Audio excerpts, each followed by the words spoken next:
process of electing a pope begins when the cardinals have concluded with the period of the deliberations. When they have done that, they would now enter into conclave.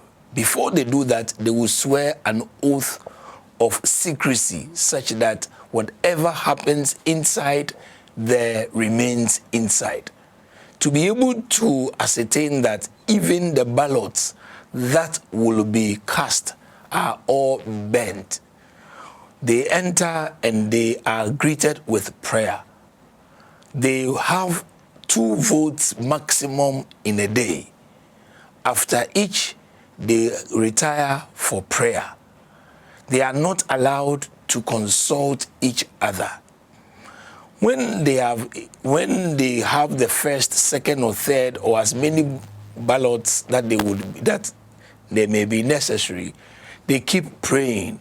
After the 7th one, they usually will have a break of a day to put themselves into active prayer so that they can restart the process.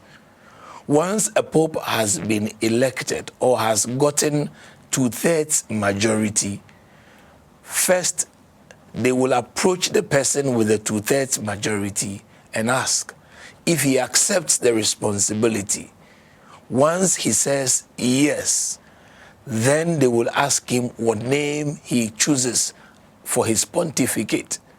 He gives his name, and then he is sent into what they called the room of tears, where he is vested. It is called a room of tears because it is known that many, coming into terms with the reality of the papacy on their shoulders, break down in humility and pray. They are supported by usually their best friend or one of the cardinals to be with them. They are vested with one of the 3 chasubles or pope's vestments that are available, as well as shoe, the red shoe. They are given a white skull cap. So he comes out in his white vestment, and then he has a ring on his right hand. Fully dressed, the Pope comes out, and all cardinals come and pay obeisance to him. Once they have done that, the Cardinal Dean will lead the newly elected Pope out. But before then, every process of the election will see the burning of all ballots. If there has not been a pope chosen, chemicals are added to the ballot papers to ensure that the smoke that comes out will be of a dark color, such that those who are outside would know that no conclusion has been arrived at regarding the election of the Pope. Nobody knows, or nobody has a record of what happens inside there. It is strictly forbidding. So if anybody comes out to say, this is what happens, it remains the person's own words, and that is up to the person. Having sworn an oath, you know what it means by that. Okay. And then white smoke, white chemical is added to the ballot papers as soon as they have arrived at a 2/3 majority and the elected person has accepted to be the Pope. Who qualifies? Any male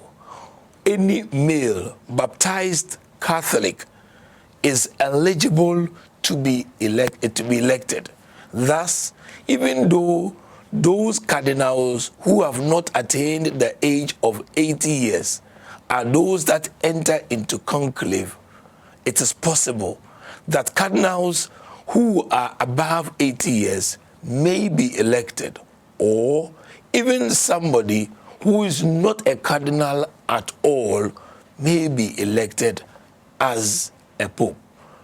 it is also interesting that there are certain cardinals who are cardinals but are not named, or who are cardinals and are priests. There are priests who are known to be cardinals who are not even bishops. At a time of a conclave like that, it is possible that, who knows, one of them who has been a cardinal but not yet a bishop may even be chosen, and who knows.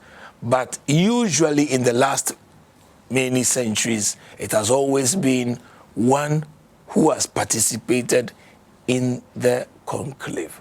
Once the smoke inside the chimney, the Vatican, the Sistine Chapel is where everything takes place. It is a chapel well decorated by Michelangelo. It has the Last Judgment there, and it's supposed to speak to the cardinals that whatever they do, they are responsible for the future of the church with the backing of the Holy Spirit. So they are sticking there and they reflect and they choose. Naturally, there are media expectations of people whom we expect could be what we call papabile. Well, that is possible by prediction. But the truth is that the result of prayer always brings out the real Pope. People have entered, as they say, with the mind of being elected as Pope and came back as cardinals. Many times, those who have felt that this race has nothing to do with me have been those that have come out being elected as cardinals.